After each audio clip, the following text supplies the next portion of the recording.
अब देखते हैं फ्यूचर कंटिन्यूअस टेंस।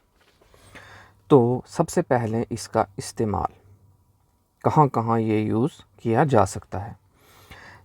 सबसे पहले ऐसे एक्शंस जो किसी स्पेसिफिक टाइम में हो रहे हों मगर फ्यूचर में, जैसे पिछली बार जो पास्ट कंटिन्यूअस टेंस था वो भी यही कहता था कि स्पेसिफिक टाइम में हो मगर पास्ट में, तो उसी तरीके से ये वाले जो होंगे ये फ्यूचर कंटिन्यूअस टेंस है, तो इसमें भी फ्यूचर में एक्शन होंगे मगर एक पर्टिकुलर टाइम पे, एक स्पेसिफिक टाइम पे वो टाइम बताया होगा या वो एक पर्टिकुलर टाइम के बारे में बात की गई होगी। और एक्शंस इन प्रोग्रेस मतलब एक्शन चल रहे होने चाहिए, ठीक है। जैसे कोई मकान बन रहा होना चाहिए, कोई गाड़ी चल रही होनी चाहिए फ्यूचर में। तो जो एक्शन चल रहा होगा किसी पर्टिकुलर टाइम पे फ्यूचर में, उसके लिए हम ये यूज़ कर सकते हैं। जैसे एट 8 PM टुमारो, तो ये आने वाले कल की बात हुई। कल कितने बजे? 8 बजे। I will be having dinner, तो मैं डिनर कर रहा हूँगा। तो ये फ्यूचर की एक स्पेसिफिक टाइम की बात की है कि 8 बजे कल के, तो फ्यूचर की बात है और एक स्पेसिफिक टाइम की बात है। उस वक्त भी एक्शन कोई चल रहा होगा, मतलब मैं खाना खा रहा हूँगा, तो हमने क्या यूज़ किया? Future continuous tense. उसके बाद इसका इस्तेमाल पैरेलल एक्शंस जो फ्यूचर में होते हैं वो बताने के लिए भी किया जा सकता है। जैसे एग्जांपल के तौर पे she will B cooking dinner, वो खाना पका रही होगी। While he will be setting the table, तो जब वो टेबल लगा रहा होगा या टेबल सेट कर रहा होगा उस वक़्त वो खाना पका रही होगी। तो अगर कोई पैरेलल एक्शन हम फ्यूचर में हम बात करते हैं तो उन पैरेलल एक्शंस के लिए भी हम ये चीज़ यूज़ कर सकते हैं, क्योंकि उसी वक़्त जब टेबल वो बंदा सेट कर रहा है उसी वक़्त ये खाना पका रही है। तो दोनों काम पैरेलल हो रहे हैं, एक काम के पैरेलल दूसरा भी, जहाँ पे एक काम हो रहा है उसी के साथ दूसरा काम भी हो रहा है। जैसे मैं जब टीवी देख रहा हूँगा उसी वक़्त दूसरा बंदा खाना खा रहा होगा। तो ये वाले जो एग्जांपल्स हैं जिसमें दोनों एक्शन पैरेलली एक के दूसरे उसी वक़्त पैरेलली या फिर साइमल्टेनियसली एक के साथ दूसरा एक्शन हो रहा होता है, उसके लिए भी हम फ्यूचर कंटिन्यूअस टेंस इस्तेमाल करते हैं। उसके बाद अजम्पशंस और प्रेडिक्शंस अबाउट द प्रेजेंट। तो अगर कोई प्रेडिक्शन करनी है, चाहे प्रेजेंट के बारे में भी प्रेडिक्शन करनी है, तो भी हम फ्यूचर टेंस का इस्तेमाल करेंगे, फ्यूचर कंटिन्यूअस टेंस का इस्तेमाल कर सकते हैं। जैसे एग्जांपल से ये समझ आ जाएगा कि प्रेजेंट के लिए भी कैसे हम फ्यूचर कंटिन्यूअस टेंस का इस्तेमाल कर सकते हैं। जैसे कि ही विल बी वर्किंग, वो काम कर रहा होगा। इन हिज ऑफिस, अपने ऑफिस में। राइट नाउ, इस वक्त। तो इस वक्त की मैंने प्रेडिक्शन कर दी, टाइम अभी का है मगर मैं कर क्या रहा हूँ? प्रेडिक्शन के वो क्या कर रहा होगा। इस वक्त वो खाना खा रहा होगा, इस वक्त वो डांस कर रहा होगा, इस वक्त वो कुछ भी कर रहा होगा। तो जब इस वक्त की मैं प्रेडिक्शन कर रहा हूँ, मतलब मैं अनुमान लगा रहा हूँ, मैं अंदाज़ा लगा रहा हूँ कि इस वक्त वो क्या कर रहा होगा। तो जब मैं अजम्पशन करूँगा या फिर प्रेडिक्शन करूँगा, अज्यूम करूँगा कि वो ये कर रहा होगा इस वक्त या फिर वो ये कर रही होगी इस वक्त, तो उस वक्त भी हम क्या यूज़ करेंगे? Future continuous tense. जैसे हमने यहाँ पे यूज़ किया कि इस वक्त वो क्या कर रहा होगा, इस वक्त वो दफ्तर में काम कर रहा होगा। तो हिंदी में भी हम क्या बोलते हैं? इस वक्त वो दफ्तर में काम कर रहा होगा। तो होगा से हमें क्या पता चलता है कि ये फ्यूचर यूज़ करते हैं। तो वैसे ही इंग्लिश में भी जब चीज़ें ट्रांसलेट होती हैं हमारी हिंदी की, हमारी उर्दू की, तो उसमें ऑटोमेटिकली वैसा ही जो है वो सीन जो है वो बन जाता है।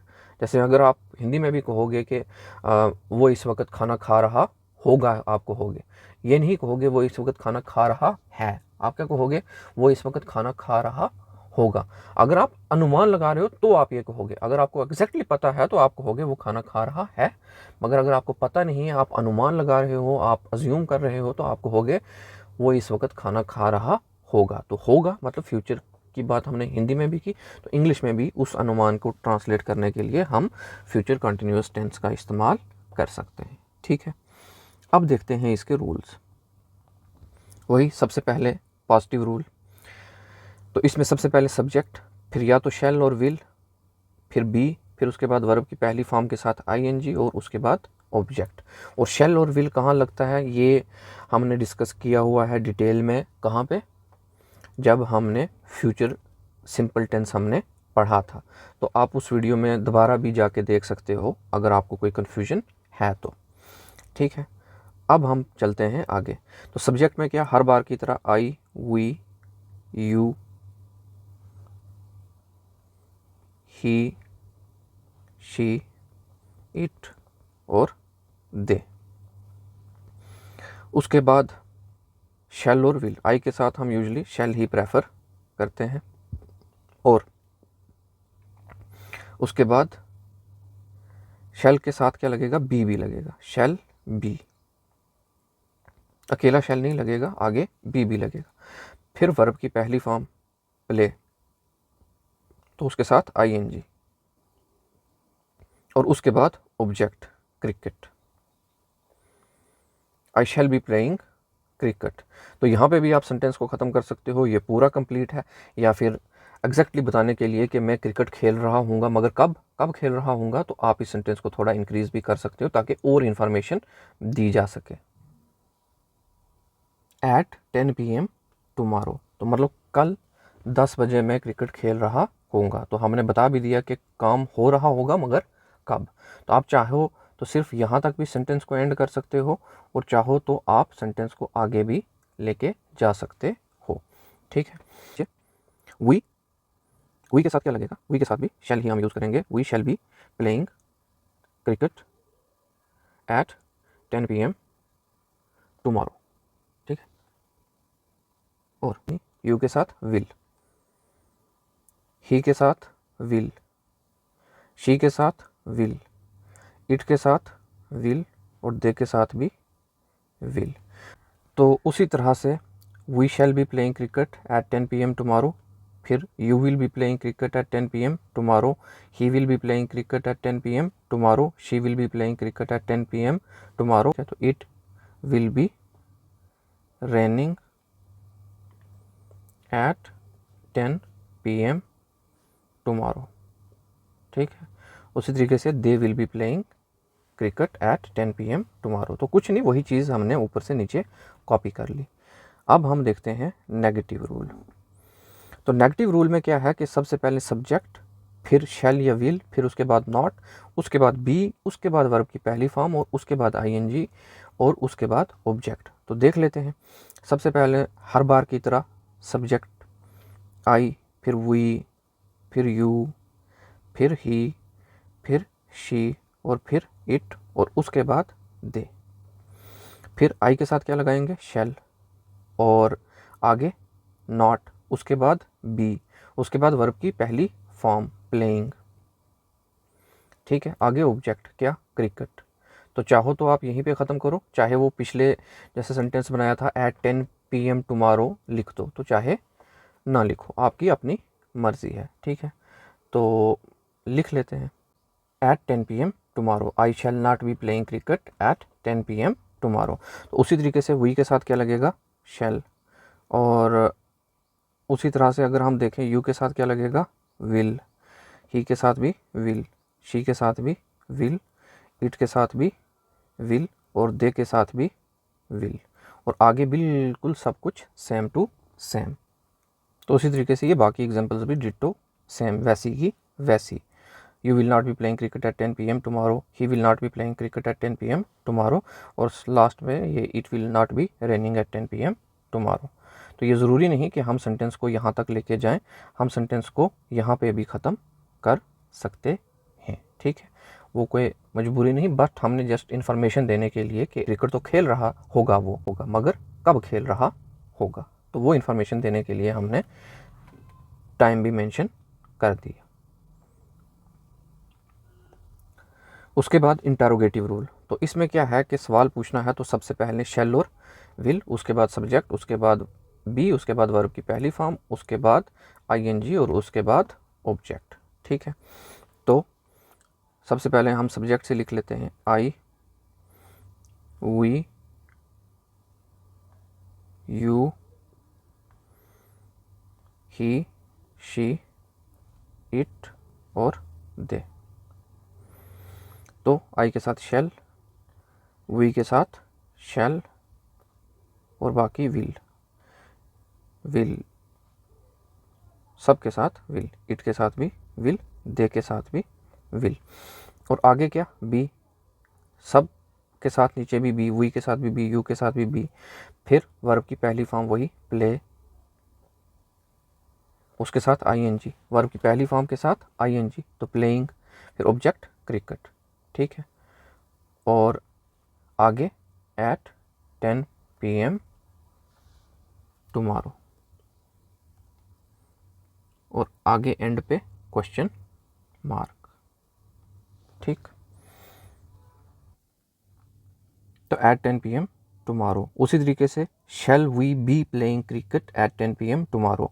उसी तरीके से will you be playing cricket at 10 PM tomorrow. तो उसी तरह से ये बाकी एग्जांपल्स कुछ भी नहीं, सबको वही सेम कॉपी कर लिया, बस एक will it be raining at 10 PM tomorrow. ठीक है, तो ऐसे ही ये सारी की सारी एग्जांपल्स भी हम बना सकते हैं। और उसके बाद आ गया इंटरोगेटिव नेगेटिव रूल। तो इंटरोगेटिव नेगेटिव रूल में भी कुछ नहीं है, सबसे पहले शेल विल, फिर सब्जेक्ट, फिर नॉट, फिर बी, फिर वर्ब की पहली फॉर्म के साथ आईएनजी, फिर ऑब्जेक्ट और फिर क्वेश्चन मार्क। तो एक सेंटेंस हम बना लेते हैं, बाकी आप खुद भी प्रैक्टिस कर सकते हो। तो सबसे पहले सब्जेक्ट आई, तो आई के साथ क्या लगेगा, शेल। तो शेल आई, आगे क्या है, नॉट, तो शेल आई नॉट, फिर आगे क्या है, बी, फिर आगे क्या है, वर्ब प्ले, उसके साथ क्या लगाना है, आईएनजी, उसके बाद ऑब्जेक्ट क्रिकेट, और आगे अगर टाइम लगाना चाहो तो ठीक है 10 PM टुमारो, और आगे क्वेश्चन मार्क। ठीक है, उसी तरीके से बाकी सारे सब सेंटेंसेस भी आप खुद से बना सकते हो। वी के साथ शेल, यू के साथ विल, ही के साथ विल, शी के साथ विल, और इट के साथ विल, और दे के साथ भी विल। तो उसी तरीके से ये बाकी सेंटेंसेस भी हम खुद से बना सकते हैं। Will you not be playing cricket at 10 PM tomorrow, उसी तरीके से will it not be raining tomorrow या कुछ भी, तो will they not be playing cricket at 10 PM tomorrow. ठीक है, तो अब ये फ्यूचर कंटिन्यूअस टेंस जो है वो हमारा ख़त्म हुआ। Thanks for the patience and मिलते हैं अगली वीडियो में।